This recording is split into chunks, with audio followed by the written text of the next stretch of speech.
Subhanallah walhamdulillah wa la ilaha illallah. Subhanallah walhamdulillah wa la ilaha illallah. Subhanallah walhamdulillah wa la ilaha illallah. Dans les épisodes précédents, on a abordé le sujet de l'existence de Dieu. On a dit qu'il n'existait qu'un seul créateur, un seul Dieu. Qu'il est le créateur et que nous sommes la création. Que Dieu est au-dessus de sa création. Qu'il est incomparable à sa création. À lui appartient tout ce qui est dans les cieux et sur la terre. Il connaît le passé, le présent, le futur. Il a la connaissance de toutes choses. Rien n'arrive sans sa volonté. Même la petite fourmi noire qui marche en pleine nuit, Dieu le sait et Dieu le voit. Rien n'arrive sans la volonté de Dieu. Lorsqu'il décide d'une chose, il dit seulement « soit » et elle est aussitôt. Il a le contrôle, il a le pouvoir sur toute chose. Et après tout, c'est simplement logique de croire en un seul Dieu, Allah. Pas de divinité à part lui, le tout miséricordieux, le très miséricordieux. Parce que imaginez-vous par exemple qu'il y aurait plusieurs dieux. Imaginez un dieu du soleil, un dieu de la lune, un dieu de la pluie, un dieu des nuages. Imaginez-vous le chaos total du jour au lendemain. Le dieu du soleil ne va pas s'entendre avec le dieu de la lune. Il va avoir une chicane et le dieu de la pluie va tenter de faire un coup bas au dieu de la terre et ainsi de suite. Imaginez dans quel monde on vivrait, quel chaos il y aurait. Alors que si vous regardez bien dans notre planète, dans notre monde, c'est une parfaite harmonie. Tout ce qui nous entoure est agencé de la meilleure façon possible. Dans la création des cieux et de la terre, et dans l'alternance de la nuit et du jour, il y a des signes pour des gens qui réfléchissent. Le soleil comme une lampe et la lune comme une lumière. Il enroule la nuit sur le jour et enroule le jour sur la nuit. Imaginez si le soleil était un peu trop près de nous, on brûlerait. Imaginez si le soleil était un peu plus distant de la Terre qu'il l'est présentement. On gèlerait et il n'y aurait pas de place pour la vie humaine. Regardez les lois naturelles, la loi de la gravité, les couches protectrices, l'océan, les rivières, les mers, l'atmosphère, l'air pur, l'eau pure. Regardez le cycle de la pluie. À quel point c'est incroyable. Dieu fait descendre la pluie comme subsistance. La pluie rentre dans la terre et la terre reprend vie. Fait pousser de la végétation. Cette végétation va aller nourrir des bêtes. Cette végétation va nous nourrir en même temps. Imaginez-vous s'il pleuvait chaque jour. Chaque jour, depuis le début des temps jusqu'à aujourd'hui, chaque jour il y a de la pluie sans arrêt. Ça serait catastrophique. Les aliments ne pousseraient pas. Tout ce que vous consommez aujourd'hui serait impossible sans la miséricorde de Dieu sur nous. Observez bien comment Dieu fait descendre la pluie de temps à autre. Pourquoi n'êtes-vous donc pas reconnaissant? Imaginez-vous s'il n'y avait aucune pluie. Ça serait catastrophique encore une fois. Mais on voit cette création parfaite, cette harmonie parfaite, qu'il serait impossible d'exister s'il y avait plusieurs divinités.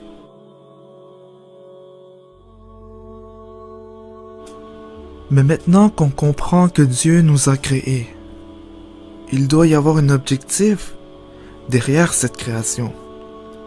Il doit y avoir un but à notre existence, sans vouloir être méchant.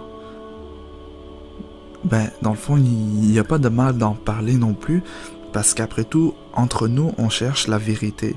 Donc, on doit discuter de ces choses-là, même si ça peut blesser certaines personnes. Il y a beaucoup de gens qui disent par exemple ah, nous sommes en vie par hasard et notre but est de s'aimer.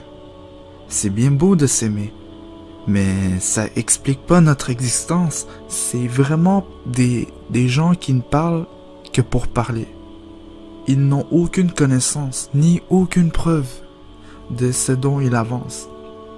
Et je veux dire, moi aussi, avant, lorsque j'étais athée, j'étais comme ça. J'étais exactement comme ça. Je me disais, ah, après la vie, ça doit être que du noir. Ah, et Dieu est ceci et cela.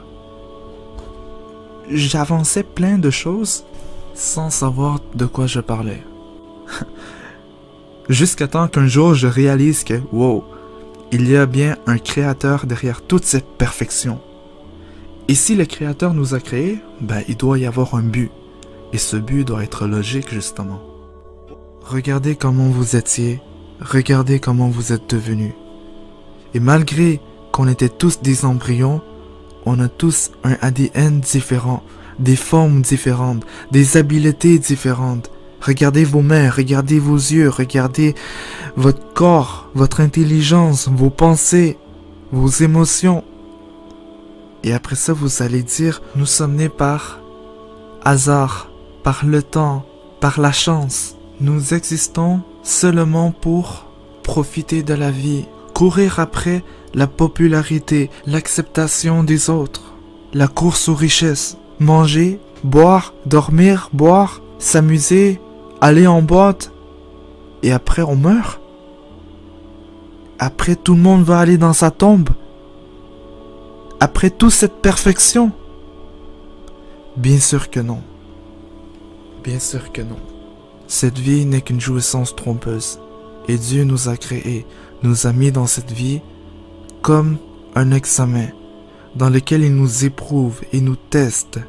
Et Allah nous a aussi donné un libre arbitre afin qu'on puisse faire des choix, qu'on accepte le vrai ou le faux, qu'on fait des recherches ou qu'on s'enfle d'orgueil. On n'aura pas d'excuses devant Allah au jour dernier. En ce moment, c'est l'examen.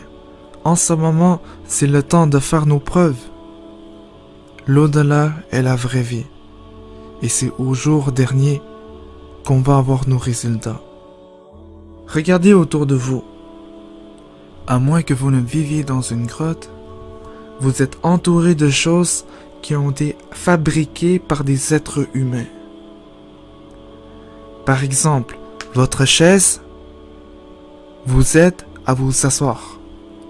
Votre télécommande sert à changer les chaînes de la télévision. Votre clavier d'ordinateur vous sert à écrire. Donc pourquoi est-ce qu'on fabrique ces choses? La réponse évidente, c'est qu'on a créé ces choses pour qu'elles répondent à un rôle précis, pour qu'elles effectuent une fonction spécifique, pour qu'elles soient à notre service. Alors, par extension, pourquoi Dieu nous a créés si ce n'est que pour que nous soyons à son service?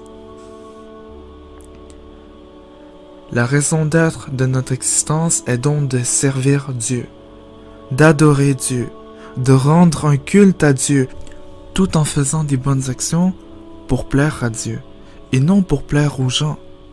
On vit avec la conscience que Dieu nous observe dans cet examen. Mais malgré ça, Dieu n'a pas besoin de nous. Dieu va pas devenir plus fort si tout le monde priait Dieu. Ça changerait rien en sa royauté. Dieu restera quand même le plus grand. Et même si personne ne priait Dieu, Dieu restera quand même le plus grand. C'est que, pour notre propre bien, si nous prions Dieu. Dieu se suffit à lui-même. Il n'a pas besoin de nos offrandes. Il n'a pas besoin qu'on lui donne de l'argent, de la nourriture, comme le font certaines cultures. Dieu n'a pas besoin qu'on fait des sacrifices farfelus en disant que c'est pour notre Dieu, pour qu'il devienne plus fort, plus riche. tout ça, c'est des créations des hommes. C'est des inventions culturelles, par ignorance. Mais revenons à notre sujet de départ. Donc, Dieu nous a créés pour une raison. Et cette raison est d'adorer Dieu, lui rendre un culte. Mais comment lui rendre un culte? Moi, je peux pas dire, j'ai allé dehors et tourner en rond sur place 10 fois autour de moi-même et c'est ma façon d'aimer Dieu. Je vais pas non plus commencer à demander de l'aide aux statues en pierre, en bois, en argile que les êtres humains ont fabriquées et dont les noms, ce sont les êtres humains qui les ont inventés. Dieu n'a jamais fait descendre aucune preuve sur ces statues-là.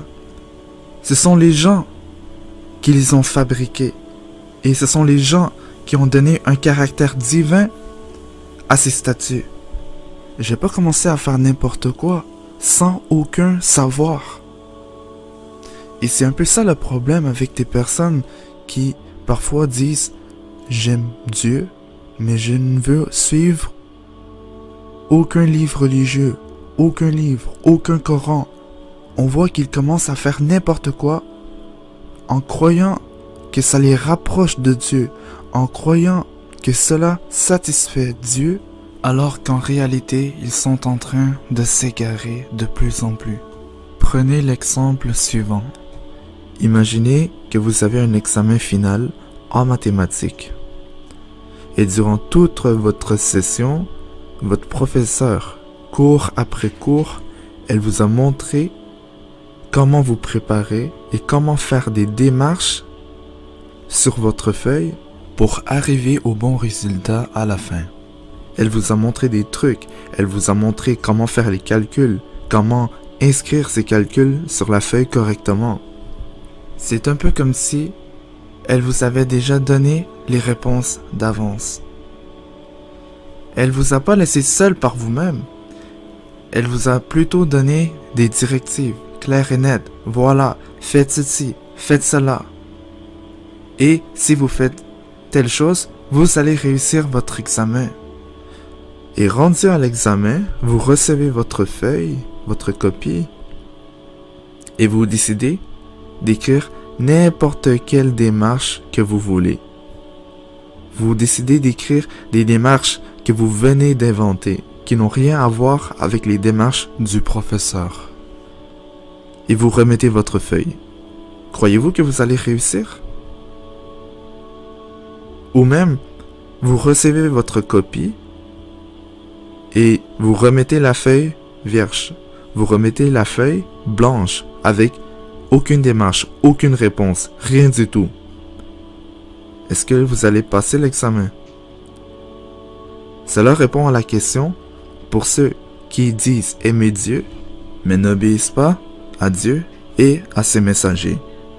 Ou ceux qui croient que c'est amplement suffisant de dire j'aime Dieu sans rien faire de concret pour démontrer cet amour pour lui.